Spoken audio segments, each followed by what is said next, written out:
Hello there, welcome back to another lecture of jurisprudence. और आज हम लोग बात करने वाले हैं फाइनली दूसरी स्कूल की। इतने टाइम तक हम लोगों ने एक ही चीज़ पढ़ी है, दैट इज़ एनालिटिकल स्कूल।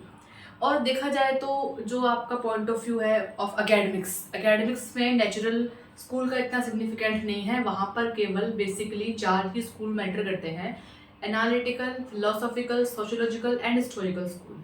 लेकिन जब हम सब्जेक्ट को पढ़ ही रहे हैं तो क्यों ना ढंग से ही पढ़ लें। तो natural school and realist school दोनों इसका इम्पोर्टेंट पार्ट भी है। ठीक है, तो एकेडमिक्स के हिसाब से तो सही चल रहा था, बट अगर वैसे पढ़े तो सबसे पहले बात इसी की होती है। नंबर 1 सीक्वेंस पे नेचुरल स्कूल ही आता है, बट कोई ना, इसको कवर हम कर लेंगे। Natural school of jurisprudence. तो नेचुरल स्कूल में क्या क्या बातें शामिल होती है उसकी हमने पहले भी बात की थी कि देखिए, नेचुरल जो स्कूल है वो ये मानता है कि जब ह्यूमन एग्जिस्टेंस आया तो उसके साथ में ही कुछ ना कुछ गॉड ने हमको लॉस बना के दिए थे। वो लॉस कौन से थे? वो था हमारा इनर कॉन्शियस। यानी कि एक इंसान जो भी काम करता है उसको पता होता है कहीं ना कहीं कॉन्शियसली सबकॉन्शियसली हम सब जानते हैं कि the act we are doing right now is right और रॉन्ग। तो वो जो हमारे अंदर से किसी भी काम को करने के लिए हमको मन करता है कि इस काम को करना चाहिए बिकॉज ये एथिकली सही है, ये मॉरली सही है, और किसी को लगता है कि ये वाला काम नहीं करना चाहिए, तो that is natural law. Divine law बोल देते हैं इसको, या फिर इसको गॉड्स लॉ भी हम लोग बोल देते हैं।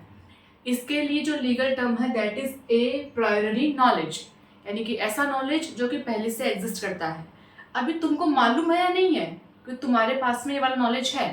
जैसे कि हम और तुम हैं, हमको नहीं मालूम है, हम जूरिस्ट नहीं हैं, but still we have something inside us. हमारे पास में इंट्यूशंस है, हमारे पास में ऐसा कुछ ना कुछ होगा कि नहीं नहीं, चोरी नहीं करना चाहिए। That is what, that is a प्रायोरी knowledge, जिसको हमने अर्न नहीं किया है, जिसको हमने सीखा नहीं है, जिसका हमारे पास में एक्सपीरियंस नहीं है, बट हमारे पास में समहाउ वो नॉलेज है। Got it? तो जो नेचुरल स्कूल है, जब इसको पढ़ते हैं ना, तो इसका डेवलपमेंट एक दिन में नहीं हुआ है। वो सुना है ना आपने कि रोम जो है वो एक दिन में नहीं बना। बिल्कुल वैसे ही जो नेचुरल लॉ है वो एक दिन में नहीं बना। ह्यूमन एग्जिस्टेंस कितना पुराना है। ठीक है, तो पढ़ने के पॉइंट ऑफ व्यू से इसको बांटा गया है इन 4 अलग अलग टाइम जोन्स में। Number 1 is Asian time zone, second is medieval, third is renaissance and fourth is modern. जो एशियन टाइम जोन है उसको बताया है 2000 साल पहले का जो टाइम है। ठीक है, हम लोग वापस से कहाँ पहुंच जाएंगे? वापस से हम लोग ग्रीस पहुंच जाएंगे। याद है हम लोगों ने क्या पढ़ा था? The theory of utilitarianism. उससे पहले हमने किसकी बात की थी? हिडोनिज्म की, जो कहाँ से आया था? ग्रीस से आया था, ग्रीक प्रिंसिपल था। उधर ही वापस पहुंच जाएंगे। Second is medieval, third is renaissance and fourth is modern. तो सबका अलग अलग टाइम जोन है कि देखो, कुछ लॉज जो इस समय डेवलप हुए, कुछ लॉज इस समय डेवलप हुए, कुछ लॉज इस समय, और कुछ लॉज इस समय। एक बात आपने सुनी होगी, सोसाइटी इज नॉट कांस्टेंट। समाज कभी भी ठहरा हुआ नहीं होता है। Society is a dynamic concept. समाज हमेशा बदलता रहता है। समाज अगर बदल रहा है तो वहाँ के जो लॉ है वो भी क्या करेंगे? बदलेंगे। तो law is also what? A dynamic concept. Law ये नहीं है कि हमें जो बात एक बार बता दी कि ये लॉ है वो ही चलता रहेगा हमेशा। नहीं, ऐसा नहीं होगा। ठीक है, जैसे भारत में जब मुगल थे तो यहाँ पे अलग लॉज हुआ करते थे।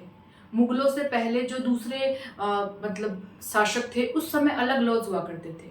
जैसे ही मुगल चले गए, अंग्रेज आ गए, तो लॉज चेंज हो गए। अंग्रेज चले गए तो कुछ लॉज और चेंज हो गए। यानी कि कुछ ना कुछ टाइम बाद में लॉ भी अपने आप को क्या करता है? रिफॉर्म करता है।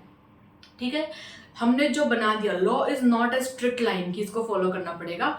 समाज के साथ साथ लॉ बदलता है। ये वाली बात को डिटेल में पढ़ेंगे हम लोग कहाँ पे?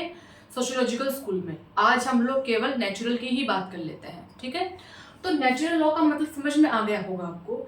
4 इसके टाइम जोन्स है। देखो, 2000 साल पहले की बात, 1000 साल पहले की बात, 16th एंड 17th सेंचुरी की बात, और जो मॉडर्न लॉ है उसकी बात, जिसको हम लोग 18th के बाद में मानते हैं कि 1900 वाला जो ईयर है, 2000 का जो ईयर है, इन कुछ 150 सालों में डेवलप जो हुआ है दैट इज लॉ। ठीक है, सबसे पहले अगर मैं बात करूं एशियंट किसकी? टाइम जोन की या एशियन पीरियड की, तो इसमें जो मोस्टली जूरिस्ट है इनको हम लोग दो पार्ट में बांट सकते हैं, एक तो जो ग्रीक जूरिस्ट है और एक जो रोमन जूरिस्ट है। सबसे पहले बात करेंगे हम किसकी? सोक्रेटिस की। सोक्रेटिस की बात सबसे पहले हम लोग करेंगे। सोक्रेटिस कौन था? सोक्रेटिस जो था इसने थ्योरी बनाई थी और इसने क्या बोला कि देखिए, कोई भी जो इंसान है उसके अंदर कुछ कॉन्शियस होते हैं, ठीक है। उसके दिमाग में एक थॉट आता है, इंसान के मन में एक थॉट आता है और बाद में उस थॉट को वो खुद ही क्या करता है? एनालिसिस करता है कि मेरा थॉट क्या सही है क्या गलत है।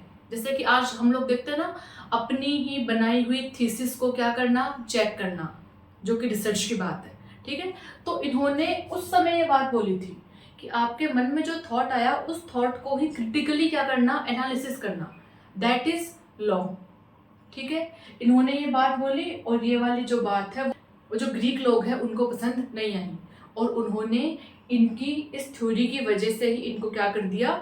डेथ पेनल्टी दे दी थी, ठीक है। अगले जो है वो है प्लेटो। प्लेटो इन्हीं के कौन थे? स्टूडेंट थे। जो सोक्रेट्स है इन्हीं के स्टूडेंट प्लेटो थे। इन्होंने क्या बोला? सबसे पहले तो इन्होंने अपने गुरु को क्या किया? रिकॉग्निशन दिलवाई। सोक्रेट्स ने अपने लिए कुछ भी नहीं लिखा, इन्होंने बस थ्योरीज बताई, रिटर्न में कुछ नहीं लिखा। लेकिन जो प्लेटो है इन्होंने इनकी थ्योरी को लिखा, एक बुक लिखी और उसने बताया कि इनका ट्रायल किया गया और इनको डेथ पेनल्टी दी गई, ठीक है। इन्होंने कुछ बातें खुद की भी ऐड की। इन्होंने बोला कि एक होता है नेचुरल फॉर्म। नेचुरल फॉर्म का मतलब होता है हमारा इनर कॉन्शियस। हमारा इनर कॉन्शियस जो बातें बोलता है वो नेचुरल लॉ है इसके हिसाब से। फिर इन्हीं के शिष्य कौन थे? एरिस्टोटल। इन्होंने क्या बोला? सबसे पहले तो इन्होंने इन दोनों की थ्योरीज को कर दिया रिजेक्ट कि आप मानते हो नेचुरल फॉर्म्स कुछ होती है, मैं नहीं मानता, ठीक है। नेचुरल स्कूल में समझने के लिए इतना मोर देन इनफ है। फिर जो आए वो आए रोमन। सबसे पहले जीनो। तो जो जीनो थे इन्होंने क्या किया? इन्होंने सोक्रेट्स के थ्योरीज वगैरह को पढ़ा। ये खुद एक बहुत ही रिच वेल्दी मर्चेंट थे, ठीक है। लेकिन कुछ हुआ कि इनका जो बिजनेस है वो खराब हो गया और बाद में ये सोक्रेट्स को पढ़ने लगे और ये एक रोम में एक बिल्डिंग थी, वहां पर बैठ के ज्ञान दिया करते थे अपने शिष्यों को कि देखो ऐसा ऐसा होता है, ये नेचुरल लॉ है, ये डिवाइन लॉ है। जिस सेम चीज को सोक्रेट्स ने बोला और जो ग्रीक गवर्नमेंट है उन्होंने उसको क्या कर दिया? मान्यता नहीं दी, बल्कि इनको पनिशमेंट दे दी। उसी सेम बात को सोक्रेट्स से पढ़ करके जीनो ने बोला। लेकिन जो रोमन गवर्नमेंट थी उन्होंने क्या किया? उन्होंने इस बात को बहुत मान्यता दी और इनका जो बोली हुई बातें हैं वो सारी बातें रोमन जो शासन है उसमें फॉलो होने लग गई, ठीक है। अगले जो थे वो थे सिसेरो। सिसेरो एक रोमन लॉयर थे। इन्होंने ये बातें बोली कि देखिए, सबसे जो ज़्यादा इम्पोर्टेंट या सिग्निफिकेंट चीज़ है वो है इंसान का इनर कॉन्शियस। तो उसने जो बातें बोली है वो सारी बातें क्या होंगी? इम्पोर्टेंट होंगी and that will be a natural law, ठीक है। तो नेचुरल लॉ की जो शुरुआत है वो हम यहाँ से इसको मानते हैं। इसके पीछे का ये जो एशियंट कंसेप्ट है that is in front of you right now, okay. अगला जो है that is medieval period. Medieval period, renaissance period and modern period की बात करेंगे हम लोग अगली क्लास में। तब तक के लिए stay tuned and I will see you in the next one. Bye bye.